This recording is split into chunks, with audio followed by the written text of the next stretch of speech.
Molecular geometry और electronic geometry के बीच में का डिफरेंस। तो इसके लिए इस चीज़ को जानने के लिए हमें सबसे पहले जानना होगा कि n यानी कि स्टेरिक नंबर होता क्या है। तो n यानी कि स्टेरिक नंबर का क्या मतलब होता है। स्टेरिक नंबर मतलब नंबर ऑफ हाइब्रिड ऑर्बिटल्स। क्या होता है? Number of hybrid orbitals. ठीक है, नंबर ऑफ हाइब्रिड ऑर्बिटल्स। तो इस निकालने के लिए हम क्या करते हैं? n को निकालने के लिए हम क्या करते हैं? Number of lone pairs plus number of sigma bonds. यानी कि स्टेरिक नंबर को निकालने के लिए लोन पेयर की संख्या और सिग्मा बॉन्ड्स की संख्या को जोड़ना पड़ता है, ऐड करना पड़ता है। ये फॉर्मूला इम्पॉर्टेंट है हाइब्रिडाइजेशन निकालने के लिए। अलग अलग कंपाउंड्स के, पॉलीएटॉमिक कंपाउंड्स के हाइब्रिडाइजेशन निकालने हैं आपको, तो आपको ये फॉर्मूला याद रहना चाहिए, क्योंकि यही बताता है कि हाइब्रिडाइजेशन कौन सा टाइप का है। जैसे कि अभी एग्जांपल लेते हैं, कौन सा एग्जांपल लें? एक एग्जांपल लेते हैं, चलिए हम लेते हैं H2O को। H2O कौन सा एग्जांपल लिए? H2O। तो O इसका स्ट्रक्चर कैसा बनेगा थोड़ा देखिए। एक इलेक्ट्रॉन से एक इलेक्ट्रॉन बॉन्ड बनाएगा हाइड्रोजन का, इसके फिर एक इलेक्ट्रॉन से एक इलेक्ट्रॉन इधर दूसरा हाइड्रोजन बॉन्ड बनाएगा। लेकिन अभी तक 2 ही है गया। टोटल ऑक्सीजन में कितना इलेक्ट्रॉन होता है? 6। लेकिन यहाँ पे तो 2 ही यूज़ हुआ अभी तक, यानी कि 4 बचा होगा। ये रफ स्ट्रक्चर है, ऐसा स्ट्रक्चर नहीं होता। ये रफ स्ट्रक्चर है मॉलिक्यूल का, वाटर के मॉलिक्यूल का रफ स्ट्रक्चर है। तो ये 2 जो लोन पेयर है, ये 2 इलेक्ट्रॉन जो बॉन्ड नहीं बना रहे हैं ना, इन्हीं को लोन पेयर कहते हैं।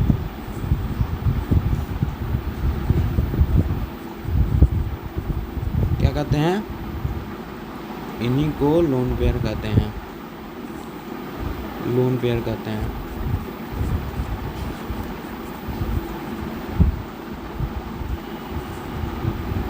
इन्हीं को लोन पेयर कहते हैं। तो H2O में लोन पेयर की संख्या कितनी हो गई? 2। और नंबर ऑफ सिग्मा बॉन्ड्स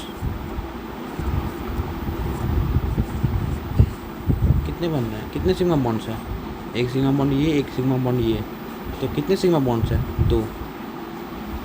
तो इसका n निकालेंगे। अब हम n निकालने के लिए लोन पेयर की संख्या और बॉन्ड पेयर की संख्या को ऐड करना पड़ता है, यानी कि सिग्मा बॉन्ड्स की संख्या को ऐड करना पड़ता है। तो यहाँ पे 2 एडेड विथ 2, यानी कि 2 एड्स विथ 2, इसका संख्या आता है 4, यानी कि n आ गया 4। यानी कि कितने हाइब्रिड ऑर्बिटल्स होंगे? तो 4 हाइब्रिड ऑर्बिटल्स होंगे। कितनी हाइब्रिड ऑर्बिटल्स होंगे? 4 हाइब्रिड ऑर्बिटल्स होंगे। 4 हाइब्रिड ऑर्बिटल्स होंगे। अब ये जो 4 हाइब्रिड ऑर्बिटल्स है ना, ये क्या बताता है? कौन सा हाइब्रिडाइजेशन होगा? 4 हाइब्रिड ऑर्बिटल्स जब रहते हैं तो कौन सा हाइब्रिडाइजेशन होता है? sp3 hybridisation. कौन सा हाइब्रिडाइजेशन होता है?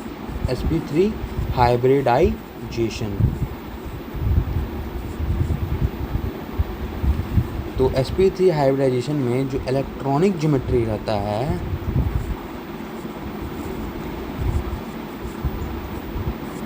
उसका शेप क्या रहता है? इलेक्ट्रॉनिक ज्योमेट्री का शेप क्या रहता है?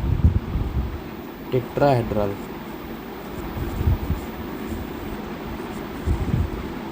sp3 अब मॉलिक्यूलर ज्योमेट्री का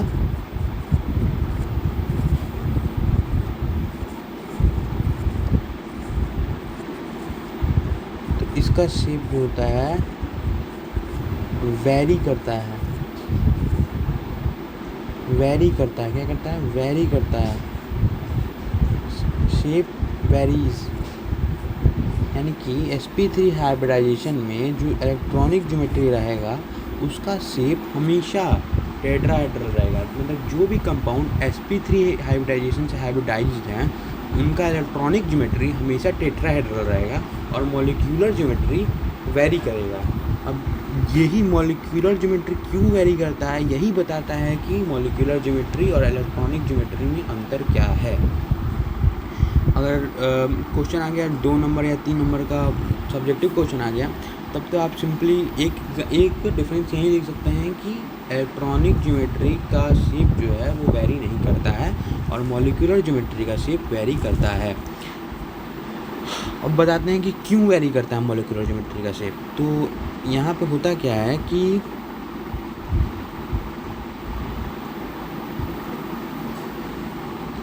देखिए यहाँ पे, एक मिनट रुकिए, यहाँ पे डाउनलोडेड पिक्चर में, एक मिनट,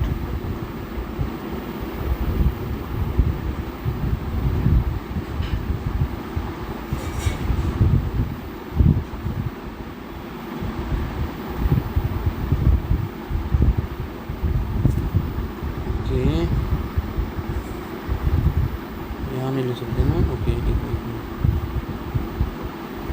जस्ट वन सेकेंड, इसको छोड़िए। यहाँ देखिए, तो इलेक्ट्रॉनिक ज्योमेट्री क्या होता है ना, 3D मॉडल दिखाने का ट्राई किया था बट आज मतलब क्यों ना कि टाइम नहीं क्यों काम कर रहा है। तो इलेक्ट्रॉनिक ज्योमेट्री टेट्राहेड्रल है। टेट्राहेड्रल शेप कैसा होता है? टेट्राहेड्रल शेप होता है, यहाँ एक सेंट्रल एटम रहता है, यहाँ एक बॉन्ड होता है, एक बॉन्ड होता है, एक बॉन्ड, एक हाइब्रिड ऑर्बिटल, ये हाइब्रिड ऑर्बिटल है। ये जो है ना हाइब्रिड ऑर्बिटल्स हैं, ये बॉन्ड नहीं है, ये हाइब्रिड ऑर्बिटल्स है। गलती से मेरे मुंह से भी निकल गया, बट ये बॉन्ड्स नहीं है, ये हाइब्रिड ऑर्बिटल्स हैं। ये चारों हाइब्रिड ऑर्बिटल्स हैं, समझिएगा कि ये दो है दो नहीं, बट चारों हाइब्रिड ऑर्बिटल्स हैं इलेक्ट्रॉनिक ज्योमेट्री में। अब होता क्या है कि जो शेप ऑफ इलेक्ट्रॉनिक ज्योमेट्री क्या होता है कि geometry of hybrid orbitals of central atom,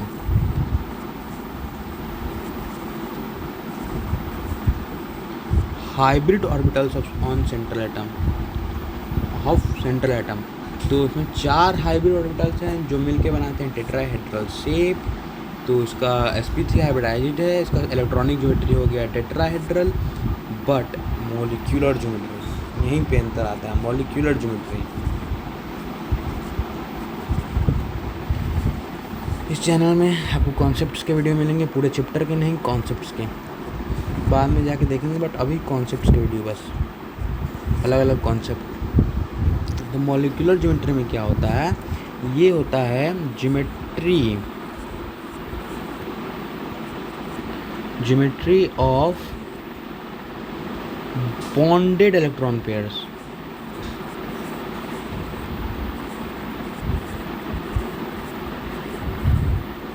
bonded electron pairs यानी कि लोन पेयर नहीं होता है इसमें सिर्फ बॉन्डेड इलेक्ट्रॉन पेयर्स होते हैं। बॉन्डेड इलेक्ट्रॉन पेयर्स मतलब sp हाइब्रिड ऑर्बिटल्स और साथ में जो भी सेंट्रल एटम टर्मिनल एटम के साथ जुड़ रहा है। बॉन्डेड इलेक्ट्रॉन पेयर्स मतलब हो गया इलेक्ट्रॉनिक पेयर विच बॉन्ड्स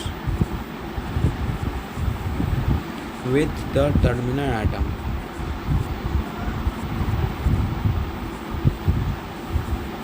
जो टर्मिनल एटम के साथ बॉन्ड बना रहे हैं। तो जो एग्जांपल हम लिए थे H2O, उसमें 2 लोन पेयर्स थे। अब बताते हैं कैसे स्ट्रक्चर होता है। 2 लोन पेयर थे, टेट्राहेड्रल शेप था। टेट्राहेड्रल शेप में सिर्फ ऐसा नहीं, 3D मॉडल नहीं अच्छे से चल पाया काम, बाद में दिखा देंगे। देखिए टेट्राहेड्रल शेप नहीं, टेट्राहेड्रल शेप ऐसा नहीं होता। टेट्राहेड्रल शेप तो ऐसा होता है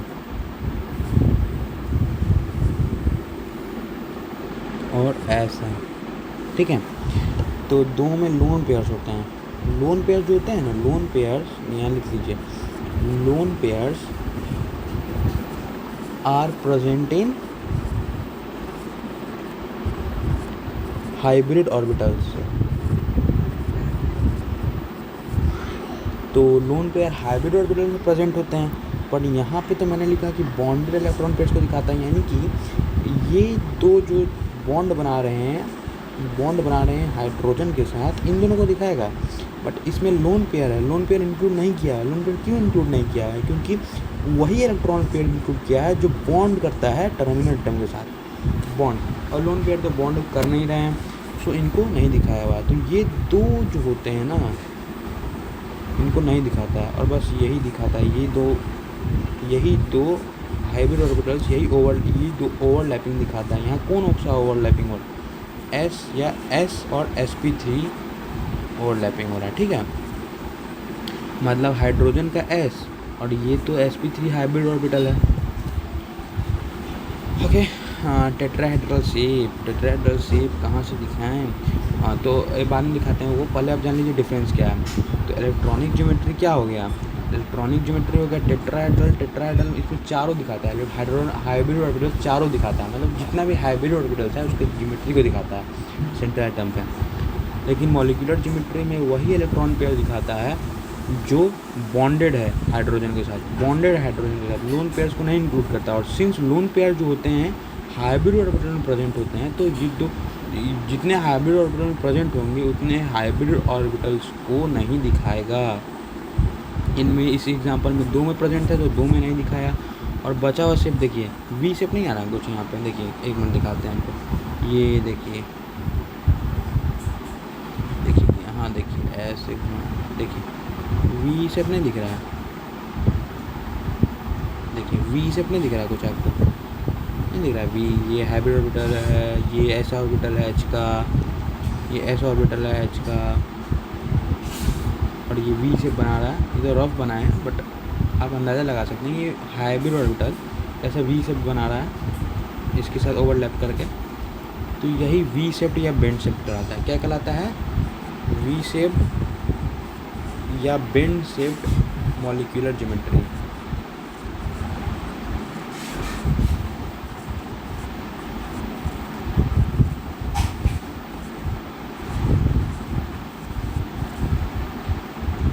तो टोटल डिफरेंस क्या है आपको समझ में आ गया है। इसमें हाइब्रिड ऑर्बिटल को दिखाया जाता है, इसमें हाइब्रिड ऑर्बिटल का ज्योमेट्री को दिखाया जाता है। लोन पेयर और बॉन्ड पेयर लोन पेयर कुछ नहीं होता है, ये बॉन्डेड नहीं होता है। ये यहाँ पे सिर्फ इलेक्ट्रॉन हाइब्रिड ऑर्बिटल्स के इलेक्ट्रॉनिक ज्योमेट्री को दिखाया जाता है, हाइब्रिड ऑर्बिटल्स का ज्योमेट्री को दिखाया जाता है। यहाँ पे बॉन्डेड इलेक्ट्रॉन पेयर की ज्योमेट्री को दिखाया जाता है। यहाँ लोन पेयर बॉन्डेड नहीं है तो इनकी ज्योमेट्री को नहीं दिखाया जाता है। जितने लोन पेयर कहाँ प्रेजेंट होते हैं? हाइब्रिड ऑर्बिटल्स में। और जितने हाइब्रिड ऑर्बिटल्स में लोन पेयर प्रेजेंट होंगे, हाइब्रिड ऑर्बिटल्स में लोन पेयर प्रेजेंट होंगे, उतने हाइब्रिड ऑर्बिटल्स को नहीं दिखाएगा।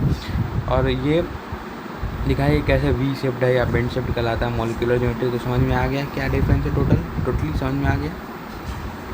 ऐसा कुछ शेप होता है टेट्राहेड्रल। अगर ये देखिए, तो यहाँ 2 पे तो 2 दिखाया, 2 क्यों नहीं दिखाया? क्योंकि यहाँ पे 2 जो था ना लोन पेयर था, 2 लोन पेयर था। लोन पेयर 2 हाइब्रिड ऑर्बिटल में लोन पेयर थे और 2 में बॉन्डेड इलेक्ट्रॉन पेयर। तो 2 दिखाया, 2 नहीं दिखाया, तो ये भी एक एंगल में जानते ही हैं आप होता है। थैंक यू, आज के लिए इतना ही। और कोई जानकारी और कोई कॉन्सेप्ट जानना हो तो कमेंट कीजिए। चैनल का नाम है concept track, concept track. Like, share, subscribe. और हाँ, एक बात और, क्या बताएं, अभी आज काम नहीं किया है तो हम डालते हैं, देखें काम नहीं करता कभी कभी। Like, share, subscribe, concept track. और हाँ, इसको ये कॉन्सेप्ट बहुत इंपॉर्टेंट है। यही बताता है कि किसका इलेक्ट्रॉनिक ज्योमेट्री क्या होगा और किसका मॉलिक्यूलर ज्योमेट्री क्या होगा।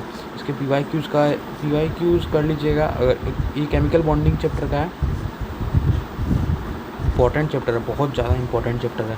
11th 12th दोनों में बहुत ज़्यादा इंपॉर्टेंट है, तो इसको अच्छे से पढ़िए, एकदम अच्छे से। मतलब इसके कॉन्सेप्ट्स बहुत ज़्यादा इंपॉर्टेंट है। इसको अगर पढ़ लिया ना तो इनऑर्गेनिक आपका मुट्ठी में। इसको पढ़ने से पहले पीरियोडिक पढ़ना पड़ता है। अगर नहीं भी पढ़ें तो समझ में आ जाएगा, लेकिन अगर ये कर लिया ना ये चैप्टर, तो इनऑर्गेनिक आपके मुट्ठी में 11th हो या 12th, ये बहुत ज़्यादा इंपॉर्टेंट चैप्टर है, बहुत ज़्यादा। तो ओके, आज के लिए इतना ही। Thank you, like share subscribe, bye.